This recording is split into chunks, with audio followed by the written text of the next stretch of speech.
धर्म पर बयान आफत में जान। जी हां, क्योंकि धर्म के नाम पर कट्टरपंथियों ने ऐसा लग रहा है कि सारी हदों को पार कर दिया है। 34 साल बाद सलमान रश्दी ने ईशनिंदा को लेकर उनसे बदला लिया गया। पैगंबर मोहम्मद पर बयान देने पर नुपुर शर्मा भी बुरी तरह से घिर गई। उनको लेकर भी तमाम धमकियां आ रही हैं। दिल्ली सटे सहारनपुर में नुपुर की हत्या की आतंकी साजिश का बड़ा खुलासा हुआ है।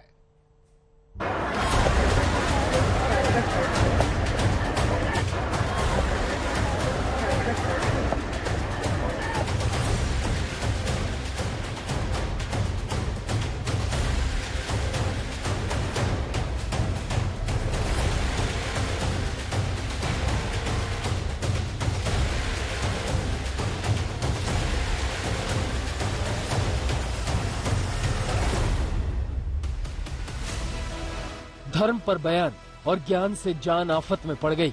जाने माने लेखक सलमान रुश्दी जिंदगी और मौत से लड़ रहे हैं।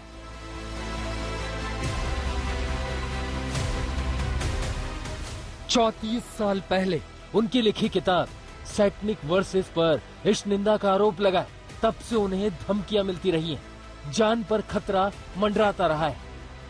कल वो मनहूस दिन था जब न्यूयॉर्क में धर्म के नाम पर ही चाकू से उन पर ताबड़तोड़ हमले हुए। न्यूयॉर्क में रुश्दी पर हमला हुआ तो वहां से 11,600 किलोमीटर दूर भारत के सहारनपुर में धर्म के नाम पर साजिश का भांडाफोड़ हुआ। सहारनपुर में भी मजहबी बदले के लिए आतंकी साजिश रची जा रही थी। आतंकी निशाने पर थी बीजेपी की पूर्व नेता नुपुर शर्मा, जिसमें बयान को पैगंबर मोहम्मद के खिलाफ माना गया। बड़ा अजीब, जो मजहब भाईचारा सिखाता है, आपस में बैर न रखने की बात करता है, मानवता, अहिंसा, प्यार, जिंदगी के बोल बोलता है, उसी के नाम पर खून बहाया जा रहा है, मौत का फरमान जारी किया जा रहा है, आतंकी साजिश रची जा रही है। ब्यूरो रिपोर्ट, आज तक। तो यहां पर आपने ये पूरी रिपोर्ट देखी। इसी खबर पर हमारे साथ हमारे सहयोगी भी जुड़ रहे हैं। सीधे उनके पास रुख करते हैं और समझते ये हैं कि कैसे यहां पर नुपुर शर्मा को लेकर पाकिस्तान से जैश और तमाम आतंकवादी संगठन जो हैं वो यहां पर अमित फंड कर रहे हैं, उकसा रहे हैं भारत के युवाओं को। सलमान रश्दी का केस हमने देखा, 34 साल बाद हमला हुआ उन पर और नुपुर शर्मा को लेकर खतरा बरकरार है। जरा बताइए कि ये धर्म के नाम पर जो कट्टरपंथ है, इसको लेकर क्या इंफॉर्मेशन आपके पास सहारनपुर से?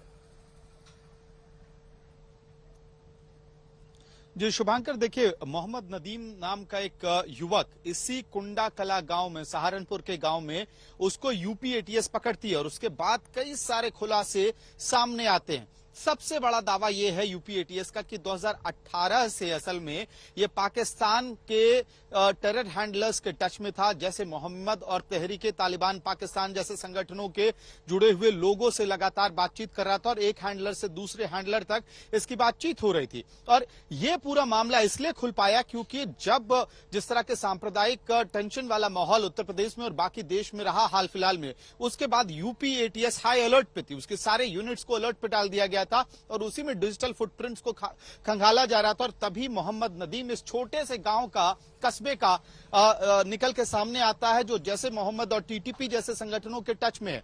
जो बड़ी बात निकल के आ रही है वो ये है शुभांकर यहाँ पे कि इसको ट्रेनिंग मॉड्यूल इंटरनेट के थ्रू दिया जा रहा था। व्हाट्सएप, टेलीग्राम, फेसबुक मैसेंजर जैसे कम्युनिकेशन चैनल्स के थ्रू इस तक डेटा पहुंचाया जा रहा था, रेडिकलाइज किया जा रहा था और एक्सप्लोजिव बनाने का जो ट्रेनिंग मटेरियल है वो उसको टेलीग्राम के थ्रू पीडीएफ में पहुंचाया गया। इसके साथ साथ फिदाइन हमले कैसे किए जाते हैं इसका भी ट्रेनिंग मॉड्यूल उस तक पहुंचाया गया, टेलीग्राम और अलग अलग कम्युनिकेशन चैनल के थ्रू। ये यूपी एटीएस का दावा है। और ये संदिग्ध टेरर सस्पेक्ट जो है वो असल में उसको एक टारगेट भी दिया गया था, जैसे मोहम्मद के द्वारा बीजेपी की जो पूर्व प्रवक्ता है, पूर्व नेता है नुपुर शर्मा, उसको एलिमिनेट करने का टारगेट मिला था मोहम्मद नदीम को। साथ ही एक बड़ी खबर जो यहां से हम अपने दर्शकों के साथ साझा कर रहे हैं वो ये है कि असल में नदीम के कुछ रिश्तेदार, उसकी बुआ, उसके पिता की बुआ जो है, ये लोग पाकिस्तान में रहते हैं। और नदीम जो गांव वालों का कहना है वो ये है कि संभवतः पाकिस्तान से बातचीत इसी वजह से हो रही थी क्योंकि वहां रिलेटिव्स रहते हैं।